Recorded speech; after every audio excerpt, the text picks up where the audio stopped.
What's up, NBA fan? What's up, all sports fans? This your boy JB, hosted the Behind the Bench Podcast Network and channel, giving a shout out to the rest of the crew. Shad, Kelvin, Jermaine, KB Film Room, Big Dog Talk Sports. That's right. For everyone who's tuning in, thank you for supporting Behind the Bench. Subscribe to the channel. Help make this show the best that it can be. And let's get right to it. NBA action last night. I want to talk about the game between the Minnesota Timberwolves playing at home versus the Indiana Pacers. Now, mind you, the Timberwolves have been on the roll as of late. They won like their last 7 games or so prior to last night, and they've been playing very good basketball. You know, they beat the Denver Nuggets last week in dominating fashion, and they're starting to look like a team that resembled what they achieved last year and advancing to the Western Conference Finals. When older fans criticize today's game, it's not about talent or the lack thereof. It's not about skill or the lack thereof. I think, because to tell you the truth, I think there's over-reliance on the usage of the word skill. And the reason that's being overemphasized by the talking heads is to try to convince people that today's player is that much better than yesterday's player. And like I always say, I don't compare eras. It's about what you did when you played during the time that you competed in the NBA. That's what it's really about. That's the measuring stick, not about what somebody else did in the past. You see, like take Michael Jordan. I just want to make a quick reference to Michael Jordan. Michael Jordan's, when he played and when he started to achieve and when he started to win those championships, they weren't comparing him to, other shooting guards of the past. They compared him to his contemporaries of the present. You see what I'm saying? So they didn't say, well, Michael Jordan has to win as many championships or score as many points as Jerry West or whatnot. They was like, no, he has to achieve what Magic Johnson and Larry Bird achieved and beyond. That was the measuring stick. What I'm getting at is, man, there's an over-reliance on a three-point shot. And I've been watching a lot of games this year and a lot of games where the team's best offensive player, when I look at that box score, they're missing the three ball at a lower percentage than even from last year. So me personally, I believe the game, as they say, man, be true to the game and the game will be true to you. I believe there's an over-reliance on the three ball. And last night we saw a prime example of that where the T-Wolves lost at home in overtime to the Pacers by the score of 132 to 130. And not only did the Timberwolves miss an overabundance of three-point shots, but they gave up an overabundance of three-point shots. And that's why they lost for a game that they clearly should have won. And they have lost about 10 games this year where they really should have won. And when it comes to Anthony Edwards, this is who I want to talk about. He's a very good player, man. He's a good player. You know what I'm saying? He's young. You know, I only believe he's 24 years old yet. And for some reason, it seems like he's been in the league longer than what he actually has been. So initially in my mind, I'd be thinking he's like 26, but he's only like 23, 24 years old. So he has a long way to go. He played very good last year. Especially in that first round series versus the Phoenix Suns, where Minnesota swept Phoenix in 4 games. The T-Wolves, throughout the course of the fourth quarter, because they started off slow, they was losing at one time by 15 points, and they took control of the game in the fourth quarter. You know, they went up by like 4 or 5 points, but they kept on taking too many threes. In particular, Anthony Edwards was taking too many threes. This is what past players are referring to. They're not criticizing the talent. They're criticizing the style of play. Anthony Edwards, he scored 38 points last night. But 19 of those points came off the free throw line. He shot 9 for 24 from the field, but this is the kicker. This is why Minnesota lost last night. He shot 1 for 11 from 3, from behind the arc. 1 for 11. That's less than 10%.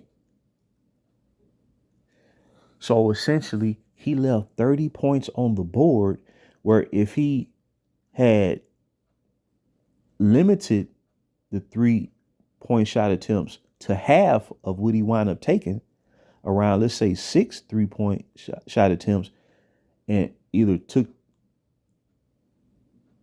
drove the ball to the basket more, or develop a mid-range jumper, a pull-up mid-range jumper, then he would see his scoring average actually increase more than what it has this year by shooting the 3 ball at the rate that he's been shooting it.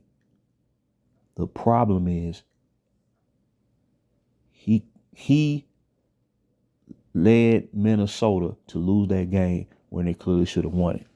So this is a prime example, man. You know, this back and forth between older fans and the fans of today, or the youth generation of today. This is where we're talking about. There's nowhere in the world. If you shoot 1 for 11, that means you shouldn't be shooting a 3 ball to that rate. And what that means is you're not a 3-point shooter. Now, on a given night, you can get hot, as they say, heat check. And if you hot, okay. And if you hit a 3-point shot, you hot that night, okay, it's all good. But if you keep on missing, thinking, okay, sooner or later they're gonna start dropping, they're gonna start falling for me.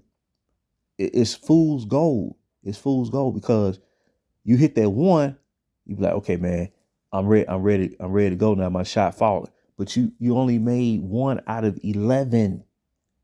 That means you should not be. That means you're not a 3-point shooter. That's what that means.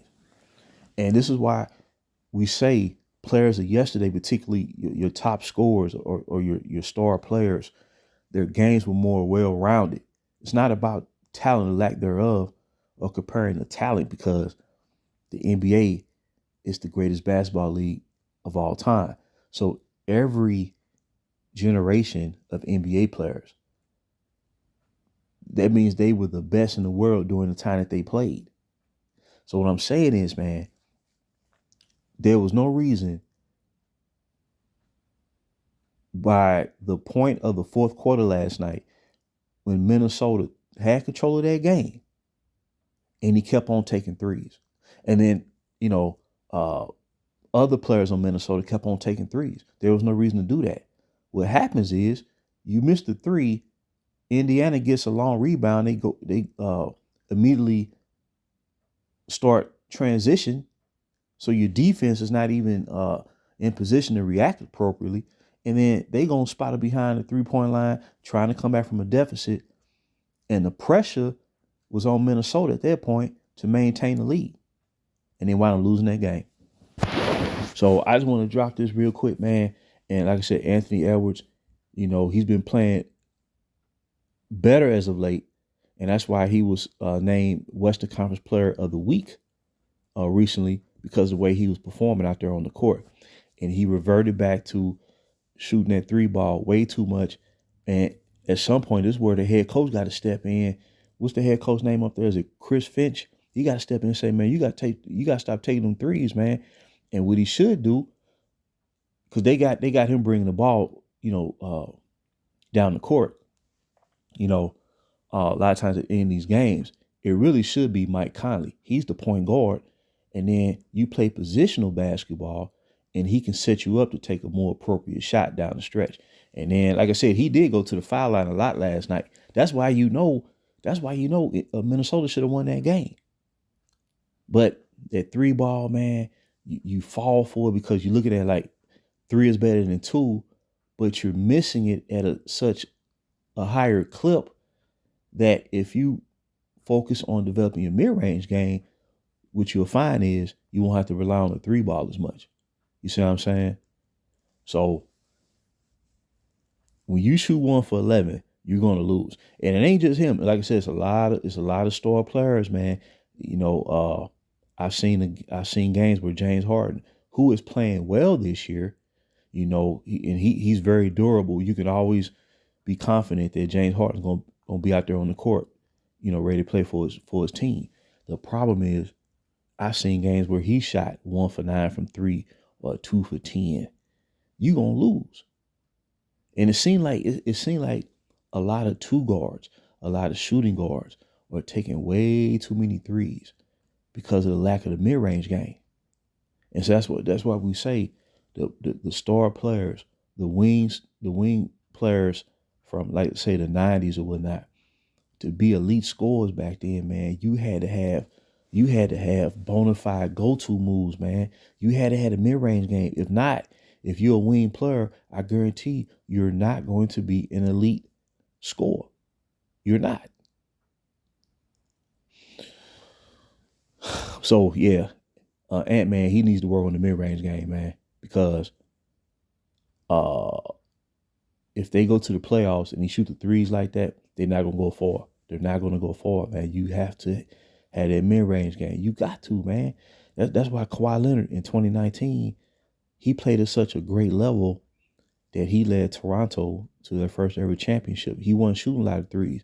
He had that mid-range game. He could slash to the basket. He had the baseline jumper. And, he was very hard to stop. And way too many three-point shots. Way too many threes. This is what a lot of past players, man, are referring to. You have to play more mature than that. Anybody can chuck up a three.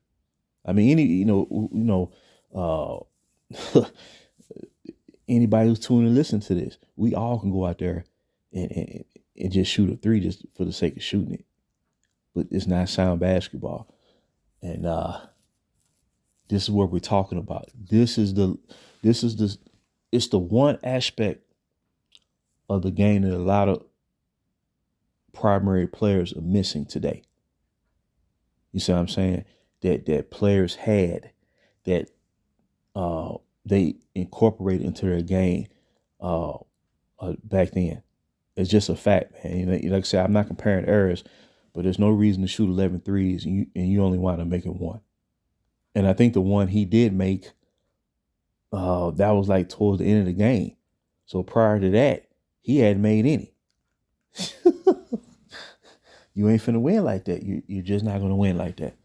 So I just want to drop that nugget, man. Again, and like I said, I think Ant-Man, and I think as his career move forward, man, I think eventually, man, he'll understand that. You know what I'm saying? But if he relies on three like that, and it ain't just, it's a whole bunch of players, there's a whole bunch of stars out there. They relying too much on three ball. Because they looking at like it's almost like they playing the odds rather than going out there and really playing. You know what I'm saying? But I just want to drop that nugget. Leave comments and thoughts. Until next time, JB for BTB, Behind the Bench.